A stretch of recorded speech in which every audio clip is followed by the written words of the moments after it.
Bonjour. Qu'est-ce que nous allons voir dans le livre cette année-ci?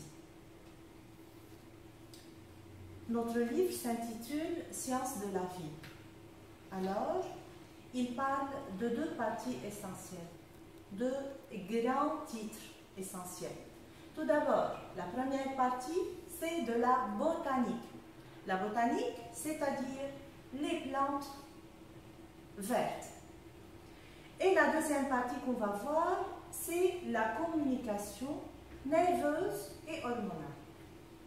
Tout d'abord, en ce qui concerne la botanique, il y en a trois grands chapitres. Dans le premier, on va voir l'autotrophie et la photosynthèse. Et dans ce chapitre, dans cette partie, on va voir 4 activités. Chacune constitue un chapitre.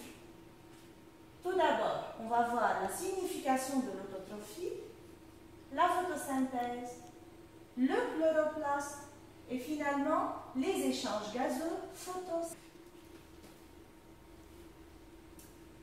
Ensuite, dans le chapitre 2, on va continuer avec l'approvisionnement de la plante en matière première.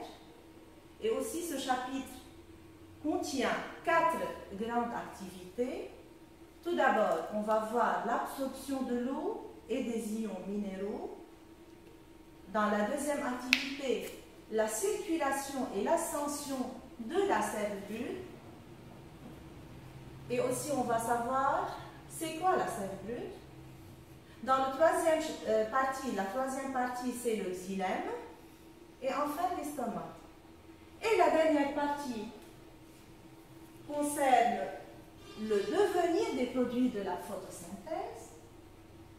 Elle comprend 3 grandes activités: la circulation, la composition de la sève élaborée.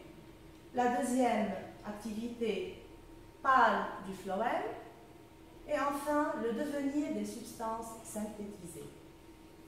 Alors, c'est ce qui concerne la botanique. Ensuite, la deuxième partie, on a dit, on va parler de la communication nerveuse chez les êtres vivants, invertébrés et vertébrés, et la communication hormonale. Tout d'abord, on a vu quelques notions dans les petites classes de ce qui concerne la botanique et aussi la deuxième partie qui est le système nerveux. On va voir quelques détails dans cette année-ci et il y en a des thèmes qui vont continuer avec nous les années prochaines dans la deuxième partie et aussi dans la classe de terminale.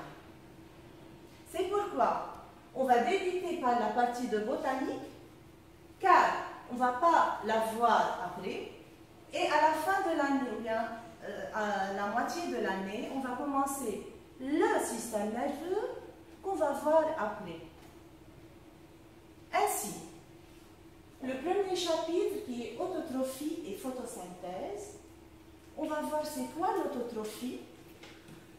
Autotrophie,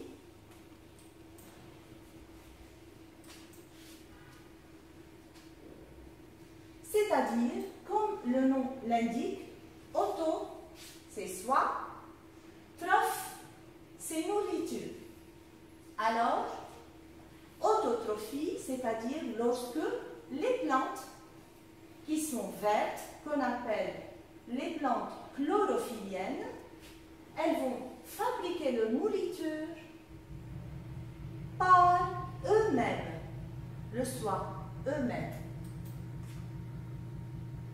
Ce sont les plantes vertes. Je répète, les plantes vertes, c'est-à-dire chlorophylliennes, qui absorbent l'eau et les sels minéraux et les transforment en matière organique en présence de la lumière et du CO2, dioxyde de carbone, par le phénomène de la photosynthèse. Donc, ce sont des plantes vertes qui se nourrissent par elles-mêmes. Pendant la photosynthèse, les plantes vertes absorbent le CO2 et rejettent le O2. Alors, on va voir maintenant deux pots qui contiennent une plante verte chacune. Chaque pot contient une plante verte. Le premier pot, la plante, elle est irriguée par l'eau ordinaire, tandis que dans le deuxième, il y a l'eau enrichie en sels minéraux. D'après l'apparence, d'après l'aspect, on voit que cette plante contient plus de feuilles et elle est plus longue, les feuilles, et plus verte. Alors, on peut remarquer que l'eau est ordinaire. Elle permet le développement de la plante, mais l'eau enrichie avec les sels minéraux, elle permet davantage ce développement. C'est-à-dire, elle est meilleure que l'eau toute seule. Maintenant, qu'est-ce que hétérotrophe? Hétérotrophe, hétéro, c'est-à-dire autre. Trophe, c'est-à-dire nourriture. Dans ce cas, les êtres vivants, ils ne vont pas fabriquer leur propre matière organique. Ils vont prendre leur matière nécessaire des autres. Ce sont les plantes non vertes. Je répète, les plantes non vertes, ou bien on dit non chlorophylliennes, qui se nourrissent à partir d'autres plantes vertes. Pourquoi d'autres plantes vertes? Car les plantes vertes sont autotrophes, elles fabriquent leur propre matière. Alors, il y a de la matière chez les plantes vertes que les plantes non vertes vont puiser. Exemple, le champignon qui est une plante non verte. Voilà un champignon et voilà un autre champignon, des variétés de champignons qui poussent à côté des plantes vertes. Voilà le tronc d'un arbre qui est une plante verte et le champignon va pousser à la base ou bien il va être sur cette plante. Pourquoi? Car il est hétérotrophe, il ne peut pas se nourrir de lui-même, il a besoin de la plante verte, qui est dans ce cas l'arbre vert, il va puiser la matière fabriquée par l'arbre. Ici aussi, il est à côté des plantes vertes pour se nourrir de ces plantes vertes.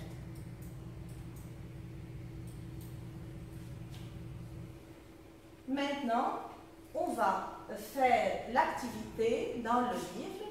On va faire l'application en répondant aux questions de la page 19.